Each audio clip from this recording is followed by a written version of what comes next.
Assalamualaikum warahmatullahi wabarakatuh. Bismillah walhamdulillah wassalatu wassalamu ala rasulillah wa ala alihi wa sahbihi wa man tabi'ahu wa walah. Rabbi syrah li sadri wa yassir li amri wahlul 'uqdatam min lisani yafqahu qawli. Subhanaka la ilma lana illa ma 'allamtana innaka antal alimul hakim. Rabbana anfa'na ma 'allamtana rabbi 'allimna alladhi yanfa'una. Rabbi fakkina wa fakki ahlana wa ahbabana wa jami'al muslimin muslimat birahmatika arhamar rahimin. Allahumma fakkihna fid din wa 'allimna ta'wil. Alhamdulillah, kita dapat lagi dengan izin Allah Subhanahu wa taala melanjutkan pertemuan bersama gagasan bernas Al-Fudail bin Iyad. Pagi ini pertemuan yang ke-73, masih membincangkan tentang redha. Apa kata Al-Fudail bin Iyad rahimahullah? Menurut Fudail bin Iyad rahimahullah, makam redha lebih utama daripada zuhud dalam hal keduniaan. Redha lebih utama daripada zuhud, lebih tinggi katanya. Justru si hamba yang redha tidak tergiur kepada sesuatu di atas kedudukannya. Orang yang redha itu dia puas dengan kedudukan yang ada padanya, tidak tergiur untuk meraih yang lebih tinggi, karena dia dikendalikan oleh Allah, ya, dia ditarbiyah oleh Allah, dituntun oleh Allah. Subhanallah. Dalam berbicara tentang redha ini, banyak di sini gagasan lain. Bismillahirrahmanirrahim. Ada beberapa definisi tentang redha. Pertama, definisi yang mengatakan redha ialah terhindar dari sifat kegelisahan dalam suatu ketentuan.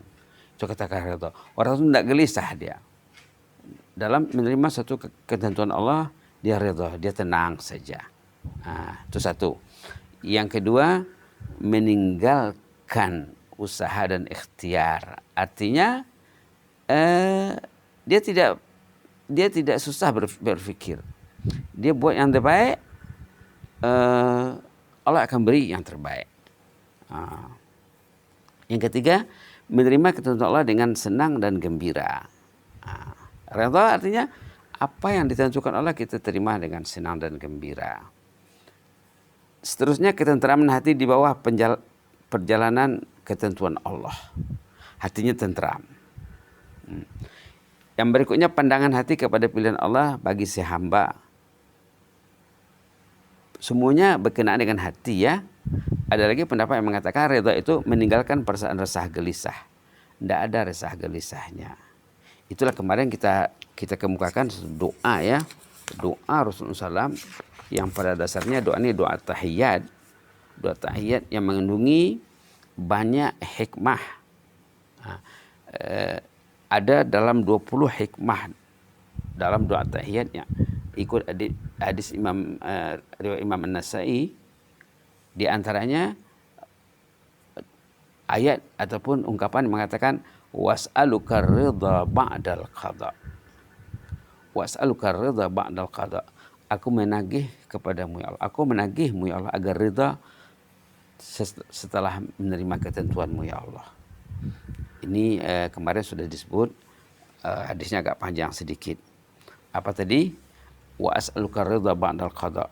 Kalau hadis itu sepenuhnya bagus juga kita baca walaupun bukan tiap hari, ya. Yang penting ada perhatian kita kepada hadis inilah. Paling kurang dibaca satu hari sekali, seminggu sekali, sebulan sekali. Boleh kita dengarkan lagi teks di sini dibacakan. Allahumma bi'ilmikal ghaib wa qudratika 'alal khalq ahyini ma'alimtal hayata khairan li wa tawaffani iza 'alimtal wafata khairan li. Allahumma was'aluka khasyataka fil ghaibi wasyahadah, was'aluka kalimatal haqqi fil ridha wal ghadab, was'aluka al-qasda fil faqri wal ghina, was'aluka na'imal la yanfad, was'aluka qurrata 'ainin la tanqati', was'aluka ridha ba'dal qada, was'aluka bardal 'aishi ba'dal maut, was'aluka ladzatan nazri ila wajhik wasyauqa ila liqa'ik fi ghairi dharra mudirrah wala fitnatin mudillah. Allahumma zayyinna bi zinatil iman waj'alna hudatan muhtadin. Amin ya rabbal alamin. Pertama, kita minta dan bertawasul kepada Allah agar mati kita, hidup kita dijaga Allah dengan baik. Ahini ma'alim tal hayata khairali. Sambunglah hidupku ya Allah. Hidupkanlah aku selagi engkau lihat, engkau ketahui hidup itu lebih baik bagiku. Yang lebih tahu tentang perihal kita tentu Allah ya. Kita sendiri kita tidak tahu. Lalu kita serahkan kepada Allah hidup kita ini. Bila kita serahkan kepada Allah hidup kita ini, insya Allah kita akan istiqamah dalam ketaatan. Kita tahu kita dikendalikan Allah, dituntun oleh Allah. Allah itu sebagai muslih yang membaik pulih kita. Allah itu sebagai murabbi yang menterbiah kita. Allah itu sebagai qayyim atau qayyum yang mengurus kita. Lalu kita serahkan perihal kita kepada Allah. Ini pun sudah hebat ya. Apa katanya tadi? Ahyini ma'alim tal hayata khairali. Hidupkanlah aku ya Allah selagi mana engkau tahu hidup itu lebih baik bagiku. Kita tidak tahu. Nah, di mana hidup itu lebih baik bagi orang itu kalau orang itu berbuat taat. Wa tawaffani iza alim tal wafata khairali. Matikanlah aku, wafatkanlah aku. Jadi wafat itu bukan untuk Nabi saja ya. Di sini tawaffan itu umum. Ada orang mengatakan wafat itu untuk Nabi. Bukan semuanya ya, semuanya. Wa tawaffani iza alim tal wafata khairali. Wafatkanlah aku saat wafat itu lebih baik bagiku dalam pengetahuanmu ya Allah. Subhanallah. Jadi artinya apa? Kita meminta perihal hidup mati kita dijaga Allah. Dijaga Allah. Dijaga Allah. Kita cantumkan doa tentang permintaan hidup dalam keadaan yang baik, mati dalam keadaan yang baik dengan doa minta supaya kita redha terhadap qada-qadar Allah tadi. Itu pun hebat sekali ya.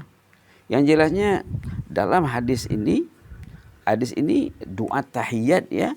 Doa tahiyat yang diajarkan oleh Rasulullah SAW padat sekali dia punya pengajaran.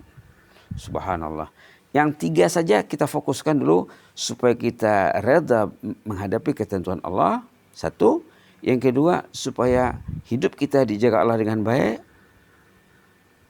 Dan timing kematian kita diaturkan Allah dengan baik. Itu saja pun sudah hebat ya. Apa doanya tadi? Ahini ma'alim tal hayata khairan li. Hidupkanlah aku ya Allah selagi hidup ini menurutmu lebih baik bagiku ya Allah. Seperti yang dikatakan tadi, macam mana hidup itu lebih baik bagi orang itu? Kalau orang itu berbuat taat. Kalau hidupnya dalam ketaatan. Wa tawaffani iza alim tal wafata khairan li. Matikanlah aku kalau mati itu lebih baik bagiku. Macam mana orang itu mati lebih baik daripada mati dia lebih baik daripada hidup. Dia lebih baik mati daripada hidup. Macam mana? Kalau dia hanyut dalam kemaksiatan. Baguslah dia berhenti daripada kemaksiatan supaya dia tidak menghadapi beban yang berat nanti. Jadi intinya apa? Jauhilah kemaksiatan, buatlah ketaatan, mintalah kepada Allah timing kematian yang baik. Insya Allah Allah akan menguruskan. Subhanallah, subhanallah. Kita sangat tertarik sekali dengan apa?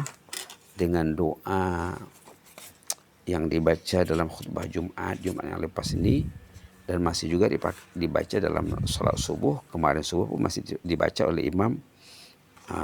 Sangat cantik sekali. Boleh kita dengar dia punya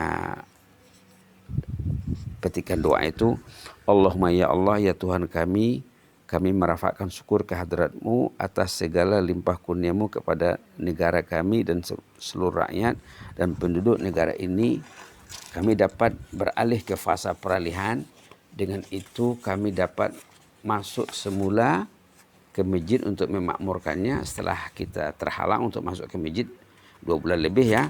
Dan semogalah kami dapat mencapai derajat orang yang dapat petunjuk sebagaimana firman-Mu dalam surah Taubat ayat 18. Jadi kita dalam fasa peralihan ini meminta kepada Allah untuk merealisasikan ayat dalam surah Taubah ayat 18 innama ya'muru masajidallahi man amana billah wal yaumil akhir wa aqamas salata wa ataz zakah wa lam yakhsha illallah fa asa ulaika an yakunu minal muhtadin.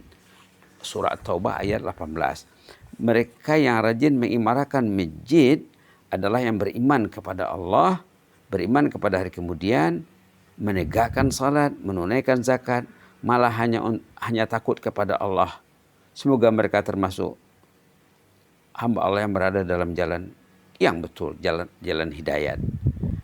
Kalau kita dapat menerapkan ayat ini, ayat 18 ini, insya Allah kita akan tergolong ke dalam muhtadin, golongan yang dibimbing Allah, yang dituntun Allah, yang beroleh hidayat, yang kita minta dalam doa Al-Fatihah, ihdinas siratal mustaqim. Nak memahami ayat ihdinas siratal mustaqim, perlu dirujuk ayat 18 surah At-Taubah. Innama ya'muru masajidallah. Yang rajin, yang tekun mengimarahkan rumah Allah, itulah yang beriman kepada Allah. Subhanallah. Kalau kita teliti dia punya ayat ni, maksud ayat ni artinya orang yang jauh dari masjid, orang yang menghadapi masalah iman. Orang itu beriman kepada Allah, yang rajin datang ke masjid, itulah yang beriman kepada hari kemudian. Itu juga lah orang yang menegakkan salat dan menunaikan zakat. Mereka lah orang yang hanya takut kepada Allah. Setiap azan berkumandang dia takut kalau dia terlambat, takut kalau dia terlengah dan lain sebagainya. Fa'asa ulaika yakunu minal muhtadin. Inilah golongan betul-betul mendapat hidayah Allah. Kalau kita dapat menerapkan ayat ini secara konsisten, insya Allah hidup mati kita akan dijaga Allah. Memang ada dalam hadis ya, ada dalam hadis mengatakan orang itu katanya asya bi khair wa mata bi khair. Orang mencintai rumah Allah itu hidup matinya akan dijaga Allah. Subhanallah, indahnya Islam ya. Mudah-mudahan kita tergolong ke dalam golongan orang yang menerapkan ayat 18 surah At-Taubah sebagai lanjutan keterangan dari ayat ihdinas siratal mustaqim. Dalam ayat ihdinas siratal mustaqim kita minta dibimbing oleh Allah.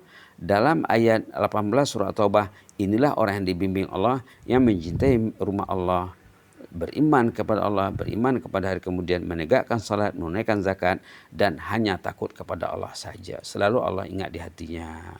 Mudah-mudahan ada manfaatnya. Besok kita akan lanjutkan lagi tentang ridha, ini belum habis. Qulu qouli hadza wa astaghfirullah lakum. Inni uhibbukum fillah. Jazakumullahu khairan, barakallahu fikum, wa astaudiukumullah alladzi la tadhi'u indahu wadai'uh. Allahumma zidna wa la tanqusna, wa akrimna wa la tuhinna, wa atina wa la tahrimna, wa athirna wa la tusir alaina, wa adina wardana ya karim. Allahumma fas sultana wa iyana wal muslimin. Allahumma fas sultana wa iyana wal muslimin. Allahumma fas sultana wa iyana wal muslimina wan nas ajma'in. Allahumma hafazna min kulli su' wa min kulli makruh. Fallahu khairun hafidha wa arhamur rahimin. Waktub lana kullal khair. Allahumma aktub lana kullal khair biyadikal khair innaka ala kulli syai'in qadir. Wahfazna bima hafizta bi ibadakas salihin. Allahumma hafazna fil hali wal ma'al ya mujibas sa'ilin ya aziz ya muta'al. Subhana rabbika rabbil izzati amma yasifun wa salamun alal mursalin walhamdulillahi rabbil alamin. Jazakumullahu khairan.